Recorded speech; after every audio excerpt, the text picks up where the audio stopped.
Hi everyone, welcome to Career Talks.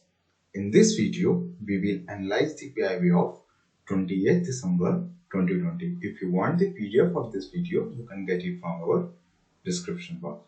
So, our first PIV is Vice President pays tribute, a rich tribute to former Prime Minister Sri P.V. Narasimha Rao. Okay, which cover our syllabus. The UPSC main syllabus: General Studies 2, Governance, Governor, Constitution, Polity, Social Justice, and International Relations. Okay, so Sri P.V. Narasimha Rao, the ninth Prime Minister of India, did a bold economic reform which helped to accelerating the country's development. Okay, Sri Naidu recalled that Sri Venkaiah Naidu, the Vice President of India, recalled that the former Prime Minister also empowered the local bodies through 73rd and 74th Constitution's amendments. Okay, Sri Narasimha Rao, among others, also removed the License Raj, took up banking reforms, electricity privatizations, telecom modernizations, and took a step for boosting exports and attracting the foreign investments. Okay, you should note that he also launched reforms in agriculture sector and removed restrictions on the transportations of food grains. Okay, he facilitated the entry of India into the WTO, which is known as World Trade Organizations. Okay, let's see about P.V. Narasimha Rao, the ninth Prime Minister of India, and his works. Okay, so P.V. Narasimha Rao was a politician who served as the ninth Prime Minister of India from 1991 to 1996. He also became the Chief Minister of Andhra Pradesh. Okay, he was known as the father of economic reform. Why he known as the father of economic reform? Because he sought to dismantle the license Raj system, reduce the red tapeism, and make Indian industries more competitive. Okay, and he also led the foundation of the trade liberalization and reintegration of Indian economy with the global economy, especially in East Asian economics. Okay, then he also worked in the foreign policies. He also launched the Look East policy. Note that he also launched the Look East policy and establishing the diplomatic relations with the Israel and reversing the decades of foster relations between the India and US. Okay, he also known as the father of Indian nuclear program because he energized the national nuclear security and ballistic missiles programs, which ultimately result in 1998 Pokhran nuclear test by the Vajpayee-led NDA government. Why the Vajpayee led that nuclear test, Pokhran nuclear test? Because they were not carried out as a government at center due to the 1996 general elections. The government changed. Okay, and in the terms of national security, he worked as he controlled the separatist movement in Punjab and Kashmir. Okay, and his major work is that he empowers the local bodies by amending the Constitution 73rd and 74th constitutional amendments. Okay, he also referred as Chanak for his availability and to steer economic and political legislations through the parliament at the time, and he headed up as a minority government. Okay, let's talk about the 73rd and 74th amendments, what it is.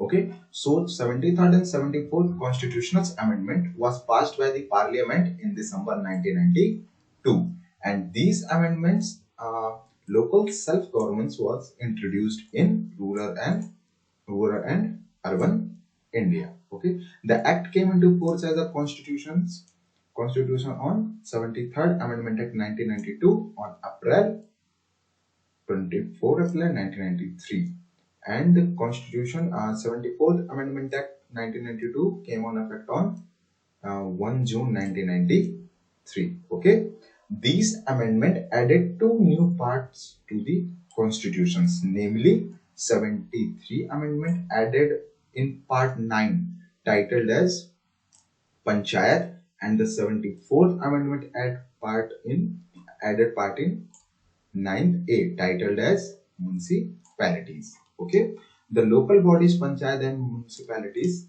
came under part 9 and part 9A of the constitutions. Okay, then the 73rd and 74th amendment provide a broad guideline to the state for organizing the governance of urban local bodies and rural bodies.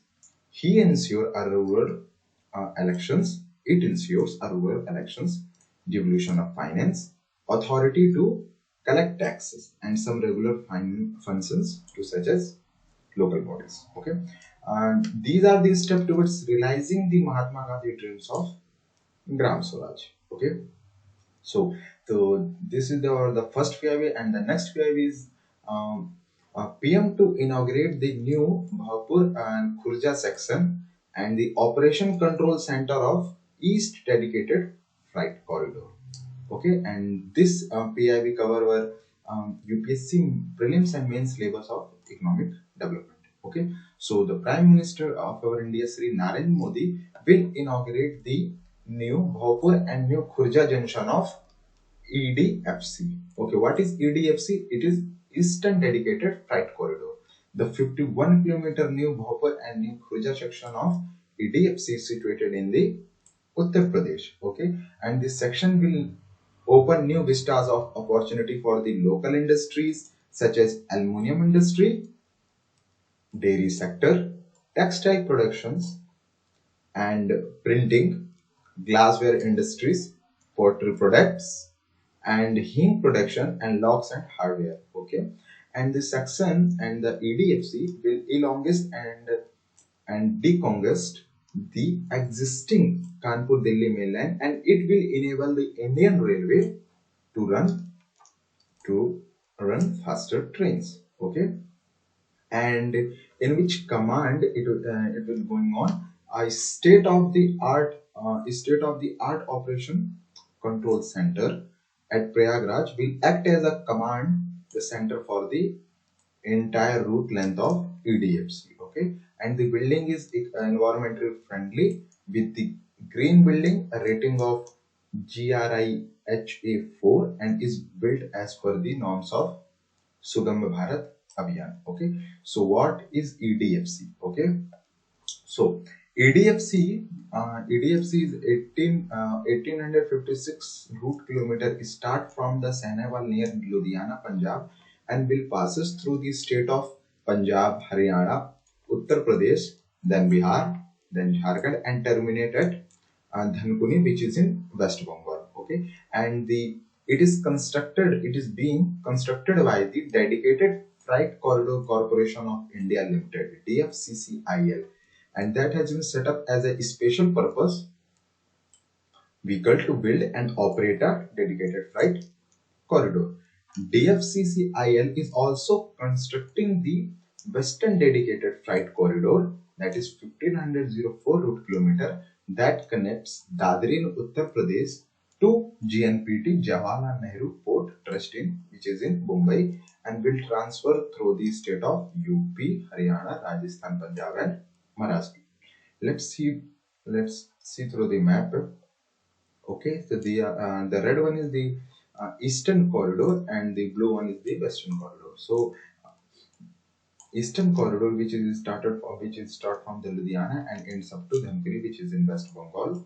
You can see here, and the Western Corridor, which is started from the Dadri, which is in Uttar Pradesh, and it ends to at GNPT Jawaharlal Nehru Port Trust, which is in Mumbai. Okay, so our next PIV is on incredible India installation at mall, and also showcases tourism potential of Odisha, a paired state with Maharashtra under Ek Bharat Shrestha Bharat, which covers syllabus of our UPSC mains and prelims, Indian heritage and culture. Okay, so what is on it? Ministry of Tourism and Regional Office, Indian Tourism, Mumbai launched its domestic tourism market campaign देखो अपना देश under the scheme of Explore Incredible India with a successful brand activation event in the Reliance Mall, Borivali in Mumbai. Okay, the Incredible India installation in Reliance Mall, Borivali will also showcase the tourism potential of Odisha, which is paired with Maharashtra under the Ek Bharat Shresth Bharat initiative of Government of India. And the installation will showcase Savantwadi toys and the Varli painting. So, in this video, we will talk about the Varli painting, then Savantwadi painting. So, what is Varli painting? Okay, this is the diagram of the Varli painting as it look like. Then the Varli painting is a style of tribal art mostly created by the tribal people from the North Sahyadri region in Maharashtra. Okay, and the tribal art was originated in Maharashtra, where it is still processed today or practiced today. The tradition of Varli painting in Maharashtra are among the finest example of the folk style of painting.